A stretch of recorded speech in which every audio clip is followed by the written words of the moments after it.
I would just like to, re-welcome everybody. This is the Regina International Film Festival and Awards, and like she said, this is the first one.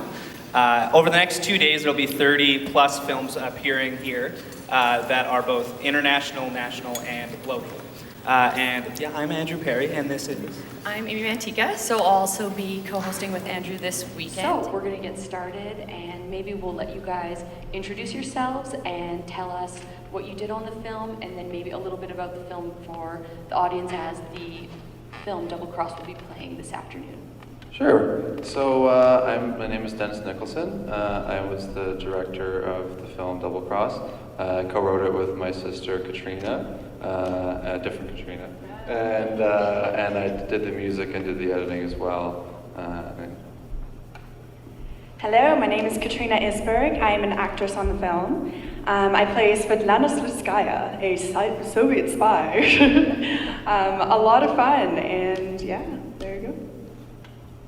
So for people who haven't seen the film is a spy comedy thriller set in 1989 Toronto, and it follows a Canadian scientist, Jonathan Moran.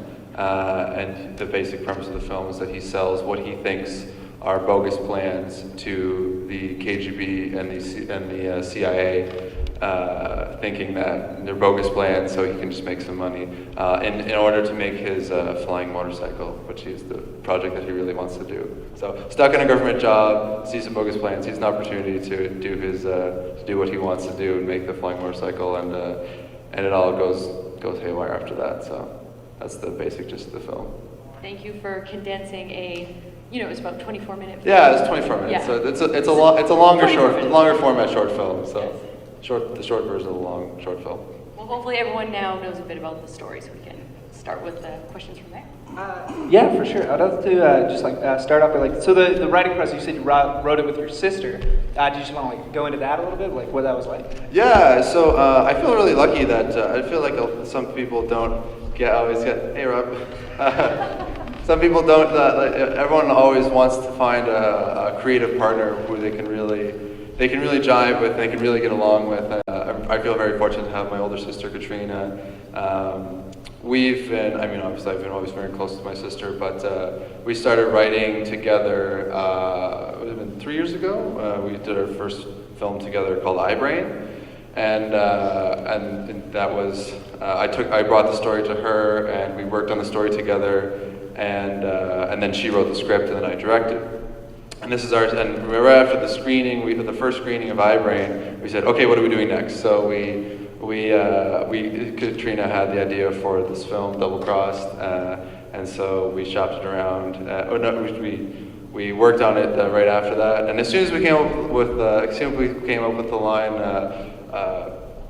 I don't know who you're working for, but so am I. When the KGB and the CIA are both coming after him. As soon as we came up with that line, we were like, okay, we're gonna make this. So, and then it was the next. You needed a movie. Yeah, exactly. So the next couple of months, we spent writing, developing it, and then I brought it to my good friend Everett Houston and told him all about it, and he really liked the story, and so it took a couple months of pre-production, and then we made the film.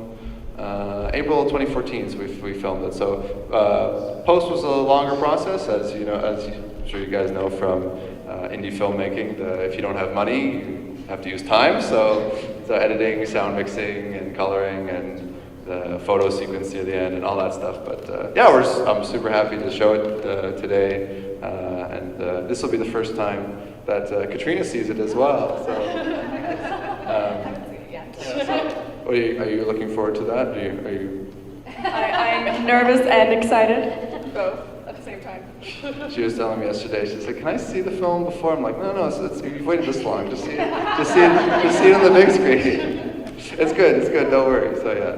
So maybe we'll jump back a bit in time. So how did Katriina come to be in the film? How did you do an audition process? How did that happen?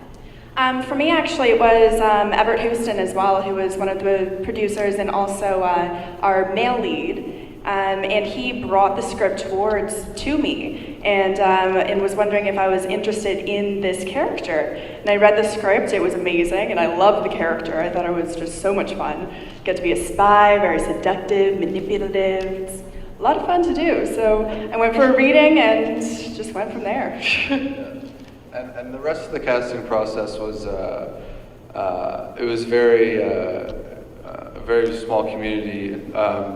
I worked with a filmmaking group called the Blue Flame Collective, and that's what My Brain was made under, and as well, Double Cross was as well under the Blue Flame Collective name. And it was a Toronto group of actors that banded together with a bunch of filmmakers and made about 14 films, both in 2013 and in 2012.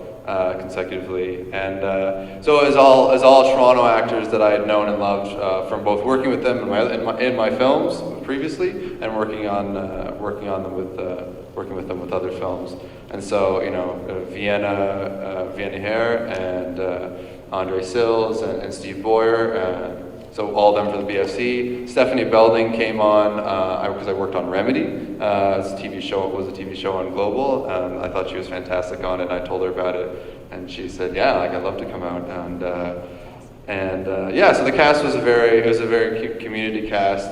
We didn't technically have any casting. It was more, knowing people like Katriina and everyone coming out to a reading, and everyone's like, "Oh, this works. This is great." Like everyone, it works really well. So that was the casting process. So. Yeah, and it sounds like you guys had a lot of fun because it's there's a lot of comedic aspect to the film. It was what was it like on set, like as a group in between shots and whatnot? Like, what was your dynamic? It was horrible. No. It was great. I had a lot of fun. It was definitely the biggest production I had done to date, and still have done.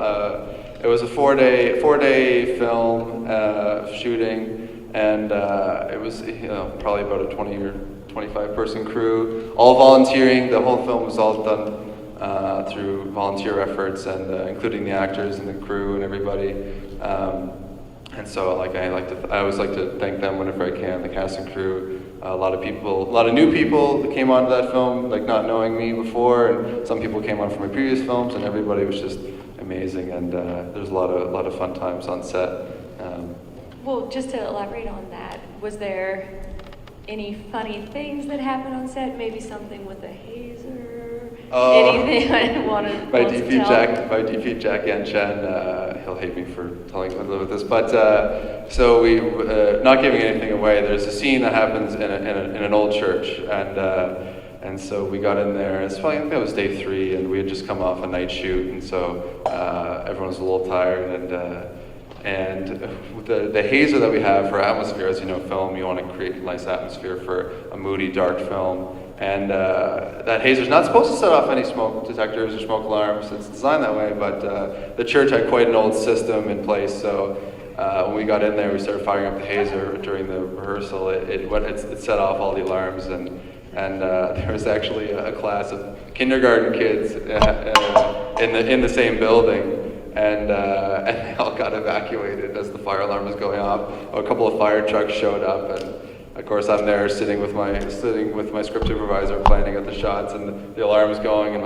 my first AD, kudos to Connor, my first AD, who did exactly what a first AD is supposed to do, just came over to me and said, "Don't worry, everything's fine, the fire department's here, but we're getting it all handled and everything's good." Didn't tell me about the kindergarten kids, didn't tell me about, it was like 2 or 3 fire trucks, and it didn't tell me about any of that stuff, so kept it all, I only found out later in behind the scenes pictures and stuff, and telling me about that kind of stuff. So yeah. And then there's a great funny thing that happened with your costume. Oh yeah, no, I was for a certain scene I was giving very constricting pants.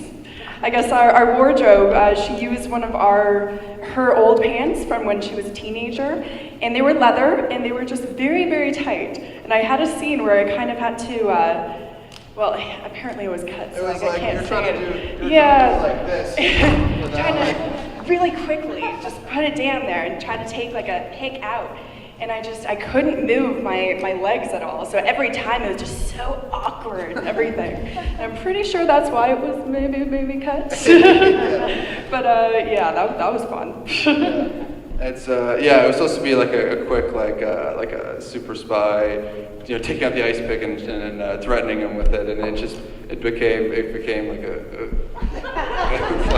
like, and it's a comedy movie, of course, but it's a little bit too. The scene was very tense, so it was the raw comedy for that. So that's one of the things that got cut. But I think almost everything else made it into the movie in the end. So yeah, it was a great. The casting crew all had a really good time.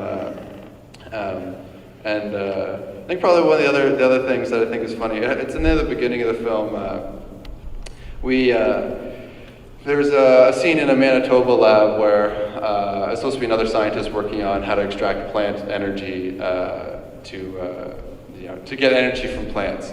And so one of the original joke was supposed to be this crazy Manitoba scientist was watching this chia pet on a hamster wheel, like plants trying to get the energy from, and like she's gone so crazy that she thinks that this might actually work.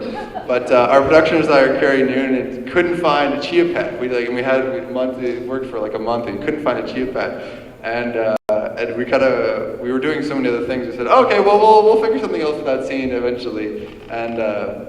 I had a few ideas as to how to rig it up on the day. We were going to the Humber Bioscience Lab. Big thanks to them as well for letting us film there. It was a great location, and my brother who had come from Nova Scotia to Toronto to help me make the film. He had these crazy goggles from Europe that he had ordered, and they inject daylight right into your eyes. And it's like kind of a multi-spectrum light. And so it's supposed to simulate waking up in the morning. So you put these on in the morning, even if there's no sunlight outside, and it wakes you up. It's like caffeine, and it works. And he was wearing them. We were driving to the location, and I had the idea. I was like, oh my God, those are so wacky and so perfect. And so when we went to do that scene, Bear Shaw, who played the patient, who also plays one of the scientists later. We put him up. We put the goggles on him, and that's one of the main images for the film. If you see like any of the promotional things for it, like it's that image of Bear with the goggles, and it just they got this super close up of him, and as soon as I showed Carrie the goggles, he was like, yes, that's what we're doing. So that was the scene that it started out one way in the script and then completely changed, and we made it up on the day, and we had them improvise. And it just turned out. I think it turned out pretty funny. So you guys will see that. Tonight if you stick around. Yeah, for sure. But just back to Katriina and things here. The character that you said you had a lot of fun playing it. What was it like getting into the mindset of? Svetlana Slutskaya. Yeah, do you want to say that again because I cannot. Svetlana Slutskaya. Yeah. It's a real name. It is a real name. It was interesting. It was actually a lot of fun because it's very different from my normal character. I'm usually very happy, bubbly, just friendly to everybody. But for this character, I got to she's very seductive and manipulative. She knows what she wants and she knows exactly how to get it. Just locks eyes and that sort of thing. So it was cool just getting into a completely different mindset and just going from there. You had to work with Paulo. With the dog. Oh yes, and I got to work with the dog as well. It was cute. Also a lot of fun was I got to improvise some lines of my own as well. I don't know how much you kept that or not. But it was kind of cool. But it was kind of cheesy. I was supposed to just sort of keep going and just be very seductive, but really ridiculous seductive. So it was just very over the top, which was kind of fun. I'll say Katriina and Everett, they did a really great job. There's a scene in the diner where she approaches the main character saying like she's a KGB agent, and Everett and Katriina did such a great job ad-libbing and improvising that scene, but also doing it so well that when we turned around, they could do the exact same thing. So kudos to Everett who isn't here today, but to Katriina as well, to doing such a great job with that scene. But yeah, the one thing I wanted to mention is that I like that all the things that make movies expensive, putting them in a different time period, 1989. We got a dog in the movie. We had a science lab in the movie. We had all these things that when I took it to my producers, Heather and Marianne, I was like, okay, so I got this movie. It's a 20-page, 20 page at that point, 20-page short film, and it's in 1989, and it's a Cold War movie, and we've got science labs, we got like a really fancy bar, and we've got dogs, and like, yeah, so you guys want to produce this movie with me? And they're like, yeah, let's go for it. I was like, okay, great. Like so, and the whole team pulled it off really, really well. So yeah, I'm really proud of my team, and thanks to Heather and Marianne for coming on and believing in it from the beginning. Well, that's obviously you had a fantastic team, which helped make it possible, and lots of volunteers. So it's nice to hear that it turned out really, really well. So I think everyone will be excited to see it this afternoon. Before we switch to you especially, right? She's gonna be looking for those improv scenes. Yeah, exactly. Does anyone in the audience have any questions that they would like to ask before we switch to the next group? I was wondering, because I've actually seen some already. Yeah, go for it. I was wondering how it is to, like, for you personally to deal with kind of like two genres in one film. Like, how did, like, your mentality working? Yeah, it's interesting because when we set out to do the film, from the early cast meetings, I always said, I'd rather something be real and make sense than try to go for a joke and make it not make sense. So yeah, the comedy comes from from Katriina's writing. Like it exists there, and then I'm trying, and when I take it, I don't really think too much about the comedy, and especially for this film. I'm just trying to make the world make sense and trying to keep the thriller aspect. So it was interesting though, and some scenes are a little more ridiculous, and some scenes take a little more seriousness. But a lot of that came down to the actors. I mean, a huge shout out to Andre Sills playing the CIA agent Roger Rogers. And yeah, even though the name is funny. So, and I've worked with him on a couple of films, Sensitivity Training being the big one. And he is just one of the funniest but most serious guys I've ever met. And we put him in the big suit as Roger, and yeah, there's him improvising in the American scenes is really great. So, but the big thing was the cast being able to work with that, like, and getting the tone of it. That was the big thing. So when the rehearsals, kind of getting a sense of, okay, it's not so much on the side of like a Wet Hot American Summer where things can just appear and happen without any rhyme or reason. Like everything still has to be real. It's just that the world is ridiculous, but everyone takes it so seriously. So that was, I hope that kind of answers the question a little bit. Now, I may have missed it if I take pictures the whole time, but where was it filmed?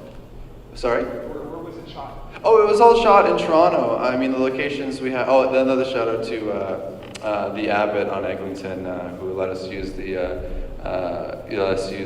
bar and the diner for the diner scenes.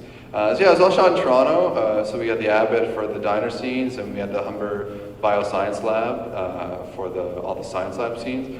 We used my house for one of the scenes, and we used, yeah, of course. My first AD, Connor O'Brien, he let us use his unfinished basement for the Russian lab, which I thought was pretty funny. That was the very first scene we did, and yeah, it was all shot in and around Toronto. So yeah, Mary and Heather did a great job location scouting, finding all the things that would work. Yeah, and then the science lab we shot all in 2 rooms, and we doubled up the American lab. You look one way, that's the American lab. You look the other way, it's the back room of the lab. And things, indie filmmaking tricks like that to make it seem like we're going all over the world, but we're staying basically right there in Toronto. So yeah. Okay, well, I think that ends our first interview. So thank you guys so much for coming and talking with us Thanks today. so much for having us. Thanks.